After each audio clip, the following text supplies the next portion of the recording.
Dr. Phillip Lee. Thank you, Madam Deputy Speaker. Can I first congratulate my very good friend, the member for Sleaford North Highcombe, for securing this debate on sustainable development goals. I'm quite struck, Madam Deputy Speaker, that in the course of my short life, and you'll be surprised, I'm sure, Madam Deputy Speaker, the population of the globe has doubled. And it quite strikes me that in looking at the rather numerous sort of goals that we have here, that there's no mention actually of population that I can discern, and the control thereof, and people, families and countries living within their means in terms of their populations. And in view of the fact that population growth drives a lot of the problems that we are quite admirably seeking to meet and to deal with, it is a notable exception. In talking about this issue, I'm struck at first actually by the number of goals and the additional notes attached to those goals, that there seems to be quite an industry that has grown up around conversations about these challenges that we all face. It concerns me that industry has grown. It concerns me about the level of bureaucracy that seems to be around in this area. I think we can all agree that a number of these goals are admirable and that we should seek to achieve them, but it worries me that we've ended up with, 17 and over 100 additional notes. So if the Chamber will indulge me, I will seek to try to slim it down in terms of the number of goals that I think that we should be aiming at. Not because I think that anybody would necessarily implement Phillip Lee's approach to development in the world, but because I think if by doing so, I think it highlights the fact that if we have more clarity and if we seek to simplify what the goals that we seek to achieve, we may be much more successful in achieving them. Before starting, it's also quite noticeable to see that there's no mention of individual responsibility in any of these goals, and there's actually no mention of the word opportunity in these goals. Equality is all very well in some contexts, in terms of outcomes, but in terms of opportunity, I think the opportunity to be able to earn enough money to pay for food, to pay for a home, I think we must emphasise that. Otherwise, there are. Of course, I will give way.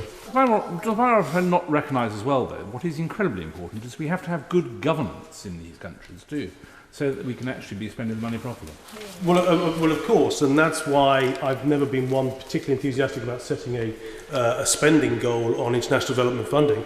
I would quite happily come in here and vote for 1% of GDP if I thought that 1% was being spent effectively in countries that have good governance. The problem is there's a litany of development expenditure projects in those countries where there is poor governance, where the money hasn't been spent appropriately and hasn't had the desired impact. But moving on to the goals that I would concentrate on, I know that there's one on healthy lives. Why don't we just have a simple one? Eradicate infectious disease. Not simple to achieve, but simple to say. Also simple to quantify. In order to eradicate infectious disease, we need to know where it is. I had got into some trouble for pointing out that we needed to know who had HIV and had hepatitis a couple of years ago on the migrant population. Well, unless you know where the disease is, how can you seek to eradicate it? And I think eradicating infectious diseases like HIV and hepatitis would be an admirable goal. Certainly think it would be shared by a significant number of people in South Africa and the near vicinity. The second thing I would have as a goal is achieve gender equality. When I look at some of the communities in this country and some countries around the world, the absence of women in positions of power, the absence of female role models in communities and indeed in families is in part why those communities have problems. I'm a strong believer in thinking, for example, that if we emancipate women in Pakistani, Somali and Bangladeshi communities in this country, then I think they would be less likely to have problems around extremism and young men going on their jihadi holidays to Syria and elsewhere. The third goal I would have is living within the means of the planet, which I think encompasses at least half a dozen of the goals that they've sought to detail here. And by that I mean if you live within the means of the planet, you don't need to start talking about CO2 emissions or anything else. If you live within the means of the planet, it is that you're living within the means of the planet. The environment is stable, biodiversity is protected, we all have access to sustainable energy and the like. Let's keep it simple. Living within the means of the planet is something we can achieve. It is a complicated thing to achieve, but let's keep the words simple so that we all know what we're seeking to do. The fourth thing, reducing inequality between countries, not within countries. If everybody was equal within a country, where would be the desire to better oneself? I don't believe in equality, economic equality. It doesn't exist, okay? You have to have a sense of seeking to better oneself and for your children to have a better life. That is human nature, is a part of the natural order of things. But inequality between countries is in part what is causing the migration crisis at the moment. In fact, I would probably put inequality between continents. Anybody could have predicted that there was going to be migrant pressure from Africa into Europe 10, 20, 30 years ago.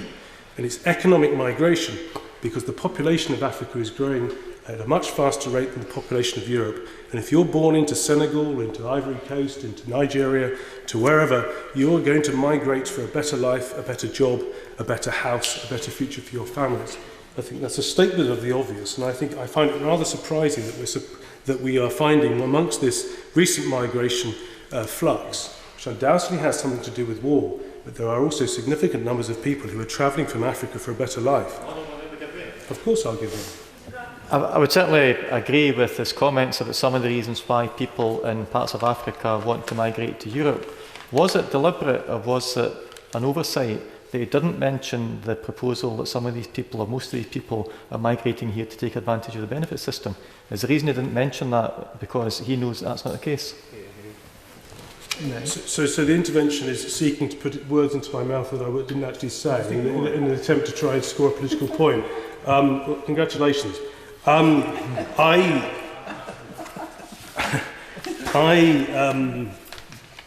not even going to address that point.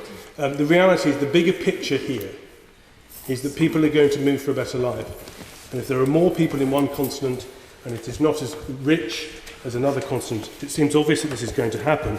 And I think it's a challenge that is going to transcend not just my political lifetime, but others to come. And it's something we should discuss more. Finally,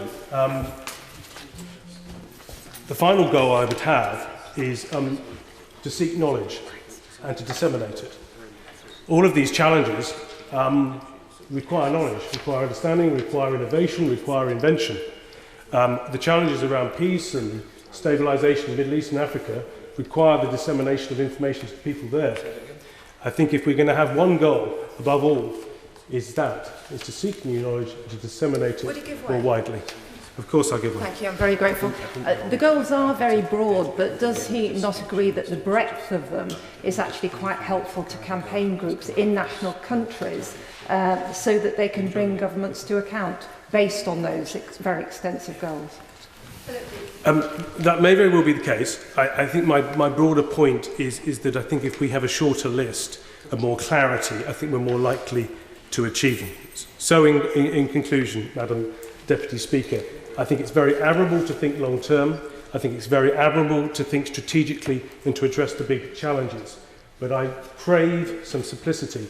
I crave us having some clarity so that we can all achieve what we want to see, which is a sustainable planet. Patrick